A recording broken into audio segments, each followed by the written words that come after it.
A few years ago, a poll was taken that asked people, what is the one word or phrase that you would most like to have uttered to you? Number one response was, I love you. No surprise there. Second one was, you are forgiven. But the third one got me, I would have never expected. The third was, supper is ready.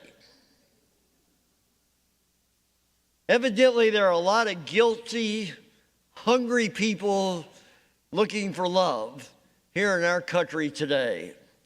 And so, welcome to our Lord's table, which shouts out those very three messages as clearly and wonderfully as anybody could. Supper is ready.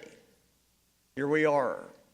You are forgiven, which is what this table represents so much, and nothing could shout out love more than one who gave his very life for us.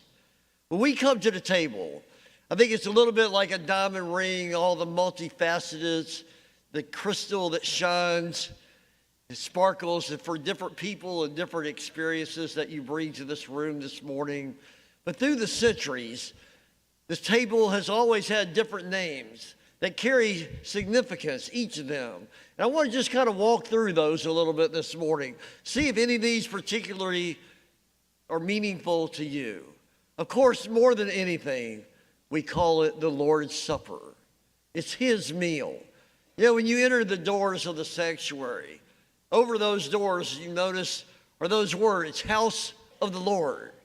This is the Lord's house. To worship is to remember who owns the house.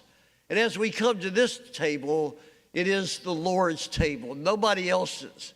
That's why this table is welcoming of all people, not just as some churches do, say you got to be a member of this particular church in order to come to the table. No, this is the Lord's table.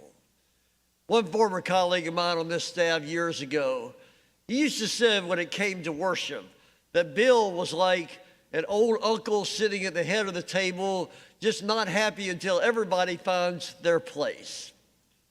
There's a certain truth to that. I miss you when you're not here. But when we come to this table, it's not my table. It's not even this church's table. This is the Lord's Supper. And what table would you rather be found than the table that is the Lord's table? And what gifts would you rather be given than the gifts that our Lord would be able to prepare and offer to each of us? But this meal also through the ages has been called by some the Eucharist. In fact, in the early church, that was the most common name given to the Lord's Supper, Eucharist. The word comes from the Greek word Eucharisto, which literally means to give thanks. Hopefully there's something in each of us. When we come to such a sacred experience, it just convinces us and it compels us to a sense of gratitude, like those Puritans in that first Thanksgiving who just had to pause and give thanks to all how God had brought them through that winter, that year. So we pause, we remember, we are in awe and moved to gratitude. You know, the Apostle Paul once said, thanks be to God for his inexpressible gift. When we come to this, it's like Sarah in the children's sermon said, this, of course, is a symbol. It's not his exact body, his exact blood. We know that. But it symbolizes something because when we come to this kind of thing, there simply are no words to match what exactly is our experience. And of course, we often call it communion. Communion not with Jesus Christ only, but also communion with all of you who make up this wonderful family of faith here.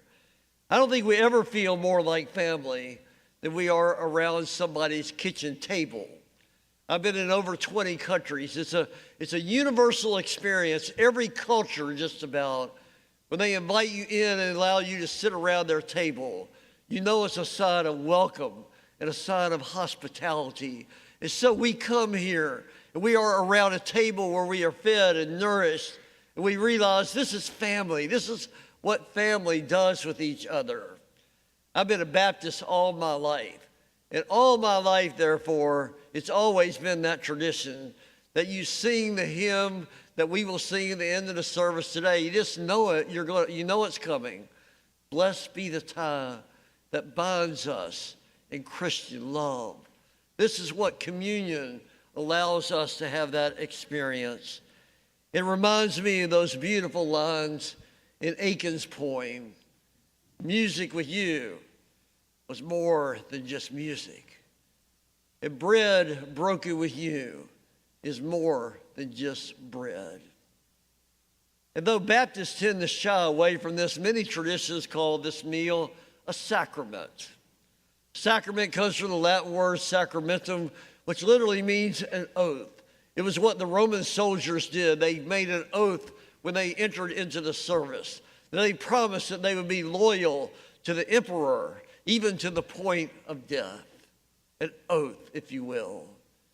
Back in 1984, President Ronald Reagan gave a commemorative speech commemorating the 40th anniversary of the Normandy invasion. Listen to what he said. "For 4 long years, much of Europe had been under a terrible shadow. Free nations had followed.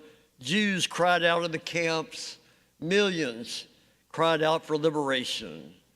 Europe was enslaved, and the world prayed for its rescue. Here in Normandy, the rescue began. The Allies stood and fought against tyranny in a giant undertaking unparalleled in human history.